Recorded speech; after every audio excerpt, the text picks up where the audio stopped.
Today, a Margherita pizza in 20 minutes from scratch. So let's do it. And so the sauce for this pizza, you can either use some tomato passata, or if you have one, use a weekday sauce. I'll link a video below, but very quickly you want to add a splash of olive oil, chuck in a few whole garlic cloves, pour in some passata, add some basil, season, and cook out the sauce for 10 minutes. And there you have it. And so for the pizza sauce, add a small saucepan to the hob, turn the heat up high, add a splash of olive oil, add a tablespoon of tomato puree, cook out the puree for a minute or two, and then add a few ladles of your weekday sauce or some passata. Give it a stir and reduce this down till it's nice and thick and rich. Season, and that is the sauce for our pizza. So leave that to one side for it to cool down. At this point, you want to preheat your oven to about 200 degrees. And next, we want to make our really quick and easy pizza dough. So you want a large mixing bowl, and we need some self-raising flour.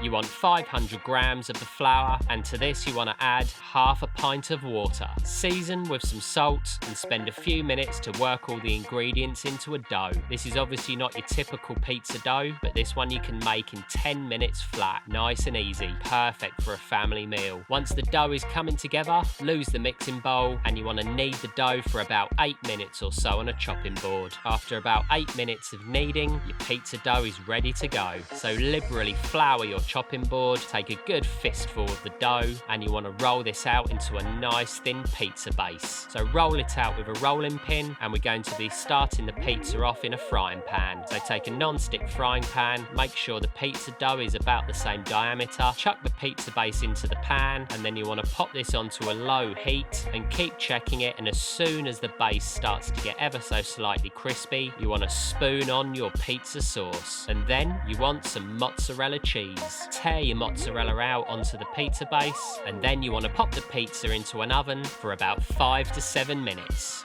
After about 5-7 minutes, once the pizza is done, you want to grate over some Parmesan cheese, and then we want some fresh basil. Tear over some basil leaves, and then we're ready to go. Pop your pizza onto a chopping board, cut it up into slices, and all that's left to do is to get stuck in. So give this quick and easy pizza recipe a try, and I'll see you next time.